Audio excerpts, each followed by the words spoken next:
She'll never make that shot. Then the SEAL sniper silenced everyone without a scope.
A few birds were the only thing moving when the first group of soldiers arrived.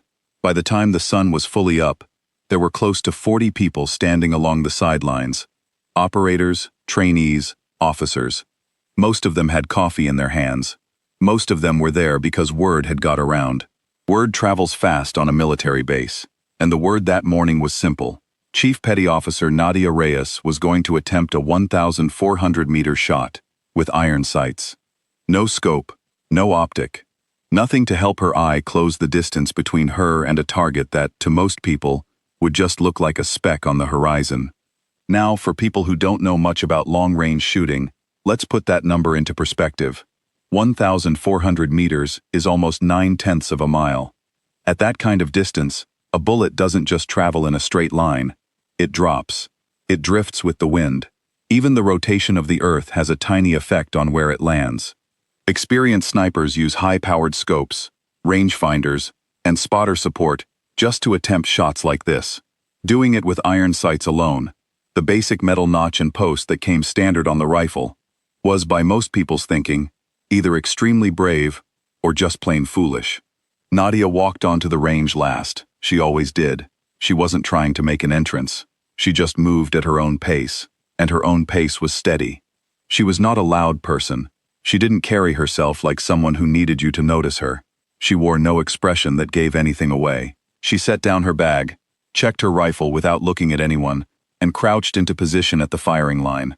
That's when Lieutenant Commander Brett Harlan said it. He didn't whisper it.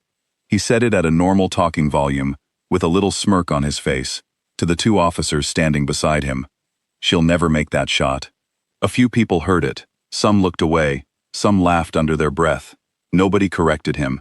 Harlan was the kind of man who filled a room with his presence and knew it. He had medals. He had a handshake that said he'd done things he couldn't talk about. He was respected, and he was used to being right. So when he said something like that, people tended to just nod and move on. Nadia heard him. She didn't look up. She didn't say anything back. She just kept adjusting her position, checking the wind, reading the air the way someone reads a sentence they've read 1,000 times before. Her spotter, Petty Officer First Class Rafi Torres, was already set up beside her. He had a notepad and a small wind gauge. He didn't say anything to her either. They had worked together long enough that silence between them wasn't empty. It was full of trust. What most of the people on that range didn't know, or hadn't bothered to find out, was who Nadia Reyes actually was. She grew up in a small town in New Mexico. Her family didn't have much, but they had land, and on that land her father taught her to shoot. Not for sport, for putting food on the table. She was 10 years old the first time she hit a target at 400 meters. Her father didn't celebrate. He just said, "Good, now do it again." And she did. Again, and again, and again. In the heat of summer, in the dust of autumn, in the biting cold of winters that came early and stayed long. She enlisted at 18, and nobody expected her to last past the first month. The training was brutal. The environment was hostile. Not because of the physical challenge, but because of the looks, the comments, The small, quiet ways people let her know she didn't belong. She lasted. She did more than last. She pushed through every program that would take her, earned qualifications that most people in her unit were still working toward, and eventually became one of the top-rated long-range marksmen in the entire division. Not top-rated among women, top-rated, full stop. None of that was in any file that Harlan had clearly read. On the range, the crowd grew quieter as Nadia settled in. There was something about the way she was moving, or more accurately, the way she had stopped moving, that made people pay attention. She was completely still. The kind of still that you don't see very often. Not tense, not frozen. Just settled, like a stone that had been put exactly where it was supposed to be. Raffi checked the wind one more time and wrote something down. He didn't say anything. Nadia didn't ask. The wind that morning was tricky. It was coming from the southwest but shifting every few minutes. There were dead patches, then sudden gusts. It was the kind of wind that would destroy a lazy shooter.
She was reading 3 different things at once, layering them, building a picture inside her head of exactly what the air was doing between her and that small metal plate, almost 9/10 of a mile away. Harlan was still talking quietly with the officers beside him, but his eyes kept drifting back to the firing line. Something about the silence had started to bother him, even if he wouldn't have said so out loud.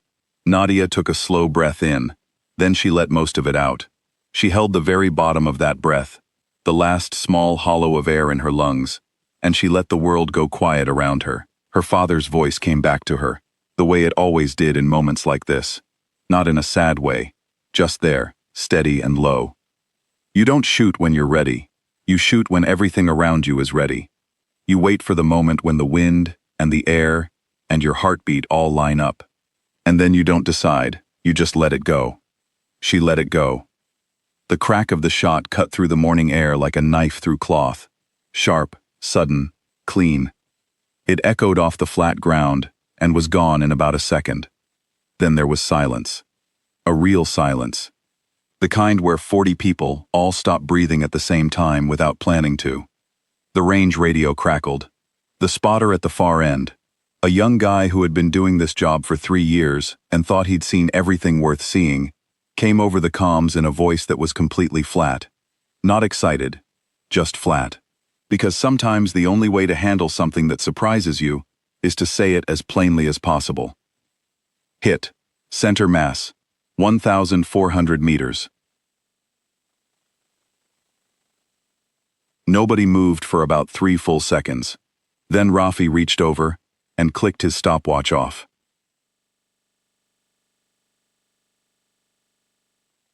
He wrote the number down in his notebook. He did not say wow. He just nodded slowly, the way you nod when something confirms what you already knew was going to happen.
She did not need to.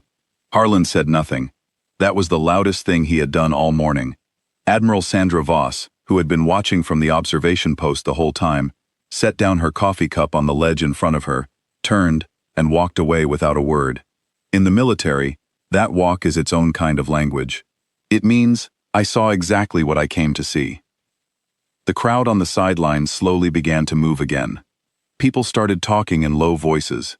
A few trainees were staring at the spot where Nadia had been lying, like they were trying to understand how the physics of what just happened were even possible. One of the younger guys pulled out his phone to look something up, then remembered he wasn't supposed to have his phone out on the range, and put it away quickly. Later that afternoon, one of the trainees, a young man, maybe 22, who had watched the whole thing from start to finish without saying a word, found Nadia at the far end of the cleaning station. She was breaking down her rifle, wiping each piece down with the kind of careful attention that only people who truly respect their equipment have.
How did you do it without a scope?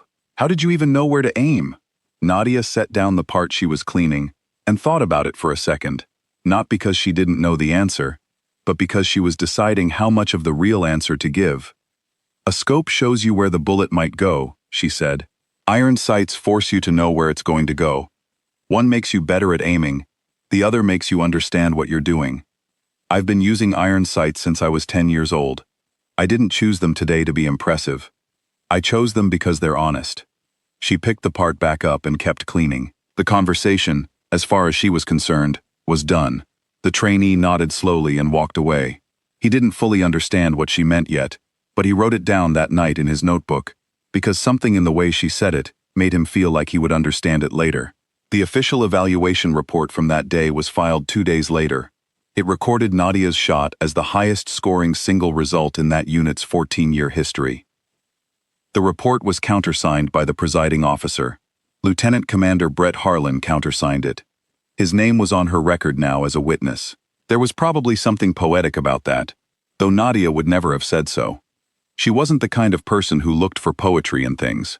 She looked for accuracy. That evening, when the base had gone quiet and the range was empty, Nadia went back out. She set up in the same spot. Same rifle. Same iron sights. Same 1,400-meter target. The light was different now, low and orange, coming in at an angle that made everything look a little softer than it actually was. The wind had settled. The dust was still. She fired once. Hit. She chambered the next round and fired again. Hit. There was nobody watching. No crowd. No officers. No one to be impressed, and no one to doubt her. Just Nadia, and the rifle, and the last light of the day going long across the flat ground. She wasn't out there to prove anything to anyone. She had stopped doing that a long time ago. She was out there because this is what she did. This is what she was. A woman who had spent her whole life learning one thing so well that there was nothing left to learn except how to be more precise, more patient, more honest with every shot. The most dangerous person in the room is never the loudest. It's never the most decorated, or the most talked about, or the one with the best story about themselves. The most dangerous person in the room is the one who has been quietly doing the work for so long that when the moment comes, there is no doubt left. Not in their hands, Not in their breath. Not in the space between the trigger and the target. Nadia Reyes never made a fuss about it. She just kept shooting. True real-life story.